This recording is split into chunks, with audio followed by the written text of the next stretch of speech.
பிரியமான அன்பு சகோதர சகோதரிகளே, ஆண்டவராக இயேசு கிறிஸ்து நாமத்தாலே நன்றிகளும் சோத்திரங்களும் இருக்கிறோம். கர்த்தர் உங்களை மேலும் மேலும் ஆசீர்வதிப்பார் என்று சொன்னால், அந்த ஆசீர்வாதம் நிலைத்திருக்கும் என்று சொன்னால், இந்த செய்திகளை கேட்ட பிற்பாடு தேசத்தில் என்ன நடக்கும் என்றதை கொடுத்து தெளிவாக, திட்டமாக, அழகாக சொல்லப்பட்ட வேத வசனத்தின்படியாக நீங்கள் பகிர்ந்து கொள்ளக்கூடியவர்களாக இருங்கள். ஏனென்று சொன்னால், ஏதோ சுவிசேஷம் கேட்டபடி இருக்காதீங்க. நீங்கள் ஜெபம் பண்ணி கொண்டே இருங்களேன். வெள்ளுடைமையும் பொண்ணுடைமை இருப்பதே எனக்கு தெரியாது, சமாதானம் சந்தோஷத்தை கற்றுக் கொடுத்துருவார். ஏன்னா அது வந்துட்டா இது வந்துடும். அப்போ எது வேணும்? முழங்கால் இட்டு கத்தரை நோக்கி நீ கூப்பிட்டு கொண்டிருந்தால் மகிழ்ச்சியின் சத்தத்தை கேட்கும்படி அவர் செய்வார். பார்க்குற அன்பு சகோதர சகோதரிகளை, இன்றைய செய்தி பார்க்கப்படும்போது மத்திய 24ஆம் அதிகாரத்தில் 7 வசனம், தேசத்துக்கு விரோதமான தேசமும் வஞ்சங்களும் நிலநடுக்கங்களும் கொள்ளை நோய்களும் உண்டாகும் என்று சொல்லி முடித்த உடனே அடுத்த வசனத்தில் இது ஆரம்பம் என்று சொல்லப்படும். முடிவல்ல, ஆரம்பம். இது சில ஆண்டுகளுக்கு 1998ஆம் ஆண்டில் நான் ஞானஸ்நானம் எடுத்து ஒரு 2 ஆண்டுகளுக்கு பிற்பாடு அப்போது தேசத்தில் ஒரு மழை, பலத்த மழை பெய்து கொண்டிருக்குது. அந்த மழைக்கு ஒருத்தர் வந்து பேசி கொண்டிருந்தாரு, இதோடு இந்த தேசம் அழிஞ்சு போயிடும் அப்படின்னு சொன்னேன். நான் என்ன சொன்னேன், மத்திய 24ஆம் அதிகாரம் 7ஆம் வசனத்தில் இப்படி சொல்லி அப்படி தானே இருக்குது அப்படின்னு சொன்னேன். அவர் கொஞ்சம் வேதம் படித்தவங்க இல்லையா, நிறைய பேர் மறுபடியும் சொன்னார், இல்லைங்க நோவாவை காலத்து நடந்தது போல் மனுஷகுமார் காலத்து நடக்கும் என்று மத்திய 24ஆம் அதிகாரத்தில் இருக்கும். எல்லாமே 24:37 கூட இருக்கும். இப்போ நோவாவின் காலத்தில் நடந்தது போல் மனுஷகுமார காலம் நடக்கும் என்று சொல்லப்பட்டது இங்கே. ஏசாயா 54ஆம் அதிகாரத்தில் 9ஆம் வசனம் படிக்கும்போது நான் அழிக்க மாட்டேன் என்று சொல்வதும் அங்கே. ஏசிய சர்ச் இருக்குதுங்க சென்னையில் இருந்து, அருமையான ஐயா இறந்துட்டார்.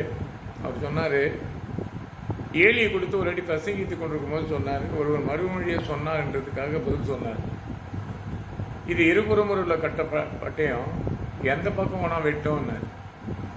அப்போ அந்த சுவிசேஷம் வந்து எங்கேயும் மாற்றி எழுதப்பட்டிருக்காது, நடந்தபடியவே இருக்கும். அப்போது தேசம் காக்கப்படணும். என்ன பண்ணோம்? நோவாவின் காலத்தில் என்ன நடந்ததுங்க? இன்றைய காலத்தில் நீ அந்த தவறுக்குள் உள்பட்டால் நிச்சயமாக நோவாவின் காலத்தில் நடந்தது போல் நடக்க வாய்ப்புகள் உண்டு. அது மாற்ற முடியாது இல்லையா? தேவன் மனஸ்தாபம் பட்டார். சில பெற்றோர்கள் தான் மனஸ்தாபம் படுவாங்க, இப்படிப்பட்ட மருமகளை எங்கள் வீட்டுக்கு வர வைத்து கொண்டேன் இல்லையா, இப்படிப்பட்ட மருமகனை நான் வர வைத்து கொண்டேன், இப்படி ஒரு பிள்ளையை நான் பெற்றெடுத்தேன், இப்படிலாம் தன் பிள்ளைகளையும் மருமகளையும் ஒரு சொந்த பந்தத்தையும் அண்ணன் தம்பி யாரையும் ஒருத்தரையும் தலைமை தாங்கி பேசி நிற்பாங்க. அப்போது என்னத்தினால இதை பேசணும்னு சொன்னால் எங்கேயும் ஒரு குறை இருக்கு.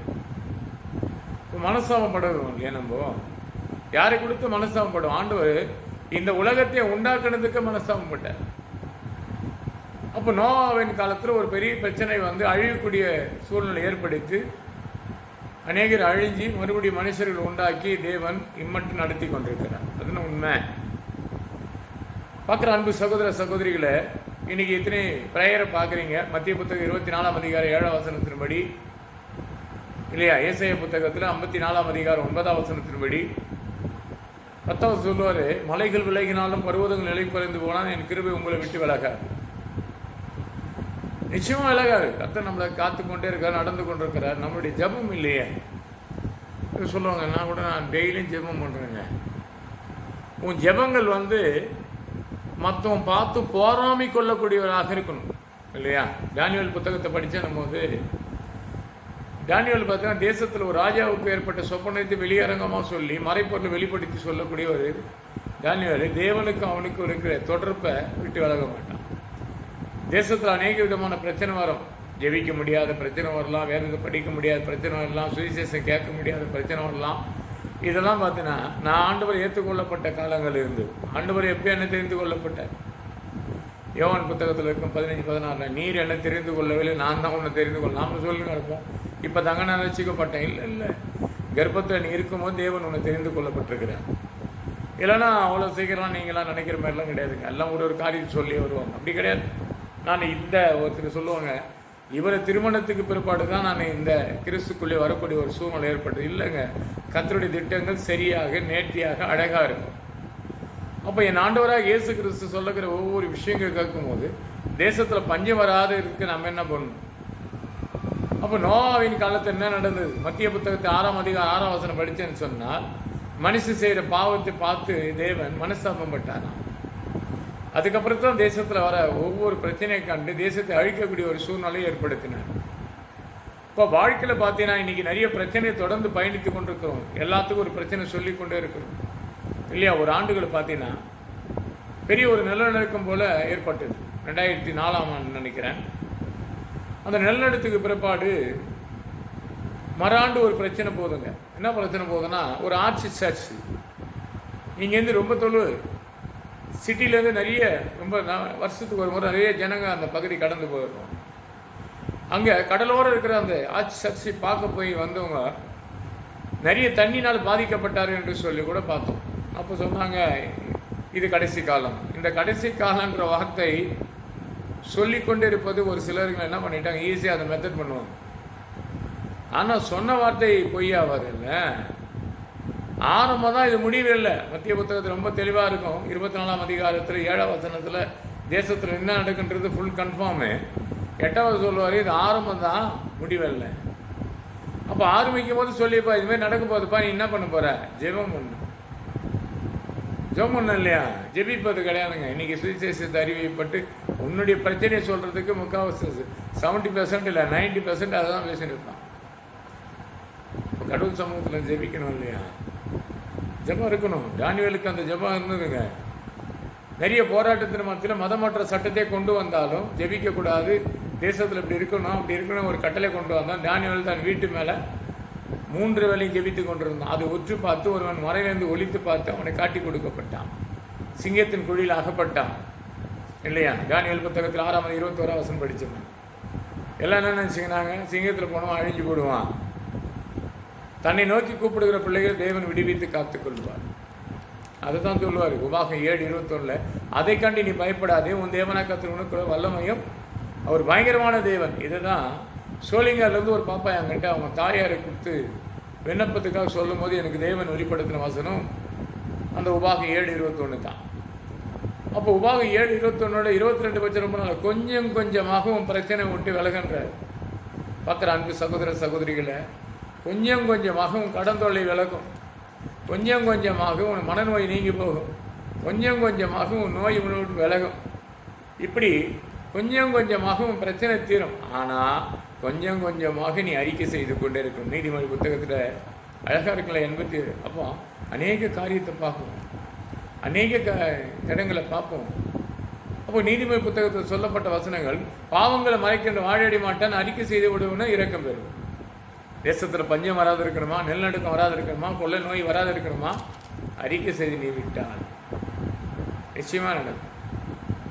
விடுவித்து காப்பார் கர்த்தர். அப்போ வாழ்க்கையில் நம்ம எதை விட மாட்டோம்னா, இந்த பஞ்சம் எப்படி வந்தது, இந்த நோய் எப்படி வந்தது, அதை நமக்கு யாராக இது பார்த்தோம் என்று சொன்னால் ரொம்ப கஷ்டம். அப்போ என்ன பிரசங்கம் போச்சு இதுமா இன்றைக்கி? ஒன்று டிவி. ஒரு காலத்தில் டிவி பார்த்து டிவி வந்து பார்த்தா அப்படி மாறிட்டாங்க. ஆல்ரெடி இதுக்கு முன்னாடி ஒரு சின்ன டிவி இருந்தது வீட்டுகளில். அவங்க எப்படியோ புத்திசாலித்தனமாக கொஞ்சம் வருமானம் கொடுத்து பெரிய டிவி ஆகும். அப்போ பெரிய டிவி வந்த பிற்பாடு பெரிய டிவியில் பார்க்கப்படும் போது அந்த காலத்து கட்டாயத்தில் ஒரு போதகர் இருக்கிறார் சென்னையில். அவர் ஒரு செய்தி எடுத்தார். தேசமே பயப்படாது, மகிழ்ந்து கழிவுறு கர்த்தர் ஒரு பெரிய காரியத்தை செய்வார் என்று யோவேல் 2:21 பற்றி பேசுகிறாரு, பேசி கொண்டிருக்கிறாரு. அப்போ டிவியை பற்றி ஒரு மெசேஜ் கொண்டு வரார்.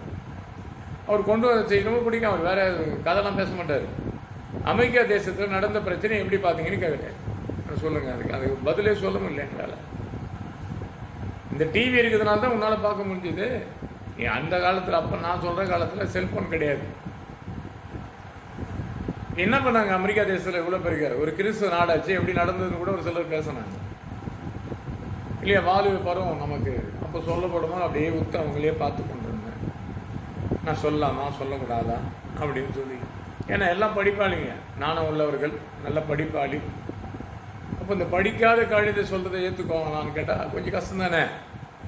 அப்போ பேசியிருந்த ஒருத்தர் என்ன பண்ணார், நீங்கள் என்ன சொல்ல நினைக்கிறீங்க, நாங்கள் என்ன சொல்கிறேங்க, அவங்க பண்ண தப்புக்கு அவங்க அனுபவிச்சுதானே ஆகணும்னு நான் சொல்லிட்டு கம்முன்னு போயிட்டேன். அவர் 2வது முறை நான் ரிலீஸ் ஆகி திரும்பி வரப்படும் போது கடைக்கு எனக்கு ஒரு கட்ட பழக்கம் இல்லையா சார், அப்போ டீ சாப்பிடுவேன். எத்தனை பேர் பேசியிருந்தாலும் கொஞ்சம் அப்படியே வேலைக்கு ஓரமாக போய் டீ சாப்பிட்டு வந்துடுவேன் சென்னையில். அவர் கேட்டால், நீ சொல்லிட்டு போனேன் தம்பி, அது என்ன சொல்ல வர? இல்லைங்க, அங்கே நிறுவன கூட்டம் ஒன்று நடத்துகிறாங்க, பெண்கள்லாம் நிறுவனமாகி ஒரு மாபெரும் கூட்டத்தை முடித்த அடுத்த நாளில் தாங்க இது நடக்குது அப்படின்னு சொன்னேன். அவர் என்னை பார்த்து கை தட்டி கொடுத்தாரு. என்னவா படிச்சுக்கிறேன், அதுதாங்க கஷ்டம்ட்டு போயிட்டேன். சொல்ல மாட்டேன், என் படிப்பேன். ஒரு சிலர் நல்லா பழகுனுக்கிட்ட தான் சொல்லுவேன். இப்போ அவங்க கிட்ட கூட இனிமேல் சொல்கிற மாதிரி எந்த காரியமும் கிடையாது. நிறைய விஷயத்த ஒரு போதகராக நான் நடந்துக்கிறது கிடையாது இல்லையா? ஒரு வீட்டுக்கு ஒரு போதகராக தானே போகணும். ஒரு தகப்பனாக போனால் அந்த உரிமையை கொண்டாடப்படும் போது சில கேள்விக்கு பதில் சொல்ல முடியாத சூழ்நிலை ஏற்பட்டு, அப்போ நம்ம ஊழியங்கள் எப்படி இருக்குது அப்படின்னு பார்க்கப்படும் போது பார்த்தா அதில் ஒரு பயம் இல்லாத போச்சு, ஒரு ஏனத்தானமாக போச்சு. வருவார், எப்பவும் அந்த ஊழியக்காரர் வருவார், வந்தார்னா போய்டும். ஒரு காலத்தில் திண்ணனூர் பகுதிக்கோ இல்லை ஆவடி பகுதிக்கோ இல்லை வெள்ளானூர் பகுதிக்கோ நாங்கள் ஊழியத்துக்கு பயணிக்கிறேன்னு சொன்னால் அதுக்கு ஒரு வாகனத்தை ஒழுங்குபடுத்துவோம். இன்றைக்கி பார்த்தீங்கன்னா அப்படி கிடையாதுங்க. முடிஞ்சால் கொஞ்சம் நீங்கள் வாங்க, கொஞ்சம் வெளியே ஆட்டோவில் வந்துடுன்ற அளவுக்கு போயிட்டாங்க. அப்போ நான் யோசித்தேன், நம்ம ஏன் தடுமாறி போய் கொண்டிருக்கணும்? முடியல. ஒரு காலத்தில் நல்லா நடந்தோம், நம்ம இஷ்டத்துக்கு நடந்து பயணித்த முடியல, கடவுளுக்கு தெரியும். அவங்களுக்காக நம்ம இங்கே ஜெபிப்போமே இல்லையா? அப்போது இந்த தேசத்தில் என்ன நடக்க போகுது? எரேமியா தீர்க்க புத்தகத்தில் 51ஆம் அதிகாரம் 46ஆம் வசனம் படித்தேன்னு சொன்னால் தெளிவாக திட்டமாக அழகாக இருக்கும். ஒருவேளை அது இருந்தால் நான் படிச்சிட பாருங்க, ரொம்ப நல்லாயிருக்கும். அது 51ஆம் அதிகாரம் 46ஆம் வசனம் மட்டும் படிக்கிற பாருங்க. அது படிக்க ரொம்ப இன்ட்ரெஸ்டாக இருக்கும். நான் படிக்கிற மாதிரி, உங்கள் இதயம் துவண்டு போகாதிருந்தது. உங்கள் இதயம் துவண்டு தேசத்தில் கேட்கக்கூடிய செய்திகளை கேட்டு நீங்கள் பயப்படாமல் இருங்கள். ஒரு வருஷத்துக்கு ஒரு செய்தி கேட்கப்படும், பின்பு மறு வருஷம் ஒரு செய்திகள் கேட்கப்படும். தேசத்தின் கொடுமை உண்டாகும், ஆளுகின்ற மேல் ஆளுகை வருவான். ரொம்ப அழகாக இருந்து பாருங்க. நம்ம தேசத்தில் கொடுக்குற செய்தி, சில செய்திகள்லாம் பார்த்தீங்கன்னா பயத்தை உண்டாக்குறது போல இருக்கும். அப்படி பயப்படாது. நீங்கள் ஜெபம் பண்ணுங்க, முழங்கால் இட்டு இல்லையா? யாபி ஜெபம் பார்த்துருக்கீங்களா? 1 நாளாகத்தில் இருக்கு 4ஆம் அதிகாரம் 10ஆம் வசனத்தில், தேவரே என்னை ஆசீர்வதியும், என் எல்லைகளை விசாலமாக்கும், தீங்கு எங்களை துக்கப்படுத்தாதோடு எங்களை விலக்கி காலும் என்று சொல்லி பாருங்க. தேசமே பயப்படாது, மகிழ்ந்து களி கொடு, கர்த்தர் ஒரு பெரிய காரியத்தை செய்வார். யோவேல் 2:21 சொல்றோம்ல, அப்படியே தான் இது திரும்பி சொல்லணும். தேவரே எனக்கு தேசத்தை ஆசீர்வதியும், என் எல்லைகளை பெருக செய்யும், தீங்கு எங்கள் தேசத்துக்குள் வராதபடி எங்களை விலக்கி காரும் என்று நீ ஜெபித்தால், இல்லை நான் ஜெபித்தால், நிச்சயமாக செய்தி கேட்குற நீங்களும் இதை கேட்ட பேர் ஜெபித்து பாருங்கள். உங்கள் குடும்பத்தில் அழிவில்லாமல் ஆசீர்வதித்த கர்த்தர் நிச்சயமாக கொடுப்பார். நம்ம நிறைய விஷயத்தை தான் சுயநலமாக தான் ஜெபித்து கொண்டிருப்போம். குறைஞ்ச வருமானத்தில் இன்றைக்கி கூட பார்த்தீங்கன்னா ஊழியத்துக்கு ஏதாவது பண்ணி கொண்டு இருக்கும். ரொம்ப கஷ்டம். நீங்கள் நினைக்கிற மாதிரிலாம் கிடையாதுங்க. என்னுடைய பிரச்சனை நிறையா அதுக்கு முன்னாடி ரொம்ப பகிர்ந்து கொள்வேன் இல்லை. இப்போ நான் யார்கிட்டையும் பகிர்ந்து கொள்வதே கிடையாது. இந்த பகிர்ந்து கொண்டது நான் ஒரு அன்பாக பகிர்ந்து கொண்டது என்ன நினச்சாங்க, அந்த ஊழியக்காரத்தான விடுங்க பார்த்துக்கலாம் அப்படின்ற அளவுக்கு போயிட்டாங்க. அப்போ அந்த ஊழியக்காரனு கூட இல்லை, அவர் தானே வருவார், அவர் பகிர்ந்து கொள்வார்ன்ற ஒரு காலகட்டாயத்தில் சில ஊழியத்துக்கு ஒரு பதில் சரியாக இருந்தது. இன்றைக்கி அது கிடையாது. அப்போ நம்ம அங்கே இருக்க முடியாது இல்லை, அதில் விலகி வந்துடணும் இல்லையா? ஆண்டவராக இயேசு கிறிஸ்து லேவின் பிசாசு விரட்டினவன் மார்க் புத்தகத்தில் அங்கே 5ஆம் அதிகாரத்தை வாசிக்கும் போது 12ஆம் வசனம் படிக்க பாருங்க. லேவின் பிசாசு விரட்டெடுத்து அது பன்றிக்குள் கடந்து போய் கடலுக்கு கடந்து போய் மரித்து போச்சு. மரித்து பிறகு லேவின் பிசாசு பிடிக்கப்பட்ட மனுஷன் உட்காந்து கொண்டு அவனை கொடுத்து பிரமித்து பார்த்து சொல்கிறாங்க, இதை பார்த்து ஒரு அதிசயம் நடந்ததுன்னு சொல்லி அவங்க சந்தோஷப்படல. எங்கள் தேசத்தில் இருக்கிற பன்றியெல்லாம் ஆண்டு போச்சு கடலில் போய், நீங்கள் எங்கள் தேசத்துக்குள்ளே இருக்காத கடந்து போங்க என்று சொல்வது தான் இன்றைக்கி என்னுடைய சுவிசேஷம். சிலருக்கு அப்படி தான் ஆகிப்போச்சு. எதுக்கு அடிக்கடி ஒரு சிலர்லாம் பேசுகிற விதமே வித்தியாசமாக பேசும்போது நம்ம என்ன பண்ணணும், இனிமேல் விலைக்கு காத்துக்கொள்ளும் என்று தான். அப்பப்போ எனக்கு அப்போஸ்தலர் புத்தகம் 27ஆம் அதிகாரம் ஞாபகம். சிலுவையில் நான் பார்த்தேன்னா அங்கே அடிமைப்பட்டு ஒரு சிறைசாலை கொண்டு போன பவுல் ஜெபிக்கப்படும் போது சிறைசாலையின் தலைமை தாங்கக்கூடிய ஒரு மாபெரும் மனுஷனாக கர்த்தர் மாத்தினார். அப்போ அவன் சிறைசாலையில் சிறைப்பட்டு வந்தவன் தான் அந்த கப்பலில் வரான். அந்த கப்பலில் இருக்கிறவர்களுக்கு பெரிய பாதிப்பு வரும்போது ஒரு சிந்தையை சொல்லக்கூடிய ஏகத்தை, ஒரு ஆகாரத்தை உண்டாக்கி அவனுக்கு கொடுக்கும்படி ஏற்படுத்தும் போது அவன் சொல்கிற வார்த்தை தான், இந்த கப்பலில் இருக்கிற அத்தனை வைட்டும் எடுத்து அகற்று போடுங்க, அப்போ தான் நம்ம கரை சேர முடியும். அப்போ நம்முடைய பிரச்சனையை எடுத்து மனுஷங்கிட்ட சொல்லி கொண்டிருந்தால் அது பிரச்சனையாக தான் தெரியும். அதை அறிக்கை செய்து விட்டால், தன் பாவங்களை மறைக்கணும், வாழ மாட்டான், அறிக்கை செய்து விட்டுருங்க. நீதிபதி புத்தகம் தெளிவாக திட்டமாக படிக்கிறோம். அப்போ விண்ணம் இல்லையா? 28ஆம் அதிகாரம் 13ஆம் வசனம் நினைக்கிறேன். அப்போ விண்ணம் இல்லையா? அப்போ விரிக்க அவங்க என்ன பண்ணாங்க, இந்த கப்பலில் வந்த அத்தனை பேருமே ஆகாரத்தை உண்ட உடனே தேவன் ஒரு ஆசீர்வாதத்தை கொடுக்குறாரு, சரீரத்துக்கு ஒரு பலன் கொடுக்குறாரு. அந்த கப்பலில் இருக்கிற எல்லா வெயிட்டான பொருள்லாம் எடுத்து எடுத்து எடுத்து போட போட அந்த கப்பல் உள்ளே இருக்கிற கப்பல் கொஞ்சம் கொஞ்சம் கொஞ்சமாக மேலே வரும்போது கரை தெரியும். இன்றைக்கி எத்தனை பேர் வாழ்க்கையில் கரை தெரியாத அவஸ்தைப்பட்டுங்க, மாட்டி சிக்கி கொண்டு கடந்துள்ளே என்று சொல்லி, பிரச்சனை என்று சொல்லி, சமாதானம் இல்லைன்னு சொல்லி, சந்தோஷம் நம்ம வீட்டுக்கு வரலையே, அங்கே ஏதோ ஒரு பிரச்சனைங்கிறதுங்க. எத்தனையோ காரியத்துக்கு உதவி செய்கிற காரணம், ஆனால் தனக்குள்ளே இருக்கிற காரியத்தை அறிக்கை செய்து எடுத்து வெளியே போட்டால் தான். கப்பலில் வந்துங்க கேப்டனாக கத்தர் மாற்றினான் இல்லையா? அப்போ பவுல் எப்படி கேப்டனாக மாறினாருங்க? அவன் அடிமைப்பட்டு வந்தவன் எப்படி மாத்துறாரு? அந்த சூழ்நிலை கூட சுவிசேஷம் சொல்றதுல சரியாக திட்டமாக அழகாக சொன்னதுக்கு எல்லாரும் அந்த ஆகாரத்தை 14 பிற்பாடு 14ஆம் தேதி 14 நாட்கள் பிற்பாடு அவங்களுக்கு ஆகாரத்தை எடுத்தவொடனே, நீங்கள் அப்போஸ்தலர் புத்தகத்தை படித்து பாருங்கள், 27ஆம் அதிகாரத்தில் 15ஆம் வசனத்துலேருந்து முடிவு மட்டும் இருக்கும். அப்போ நாங்கள் எல்லாமே அந்த ஆகாரத்தை போது கப்பலில் இருக்கிற எல்லாம் வெயிட்டான பொருள்லாம் எடுத்து எடுத்து எடுத்து வெளியே போட போட அந்த கப்பல் கீழே இருக்க கப்பலுக்கு அப்போது நிறைய மழையில் மாட்டி, காற்றில் மழையை மாட்டிருக்க கப்பல் கொஞ்சம் கொஞ்சம் மேலே வரும்போது அவன் கண்ணுகளுக்கு கரை காணும்படி கத்தர் செய்தான். வாழ்க்கையில் நீ கரை காண முடியலையா? சமாதானத்தை காண முடியலையா? சந்தோஷத்தை காண முடியலையா? ஐஸ்வர்யத்தை, மகிமையை, ஜீவனை பார்க்க முடியலையா? பிள்ளைகள் சந்தோஷத்தை பார்க்க முடியலையா? உன்னைவர சத்தியத்தை பார்க்குறியா? சரியில்லை சந்தோஷத்தை பார்க்க முடியலையா? எதுக்குமே எனக்கு வரலன்னு அகப்பட்டு கொண்டிருக்க நினைக்கிறேங்க. நீ அறிக்கை செய்து விட்டால், அப்போஸ்தலர் 27ஆம் அதிகாரத்தில் கடைசி வாசல் எப்படி கரை சேர்ந்தார்களோ உன்னிய தேவன் கரை சேர்க்கும்படி ஏற்படுத்துவார். தேசத்தில் வர பஞ்சங்கள் கடைசி காலம் இது. எந்த இடத்துல நிலநடுக்கம் வரும், எந்த இடத்துல பிரச்சனை வரும், எந்த இடத்துல உபத்திரம் வரும் என்று சொல்லி கலங்கி ஓடிக்கொண்டிருக்கிறான் மனுஷன்.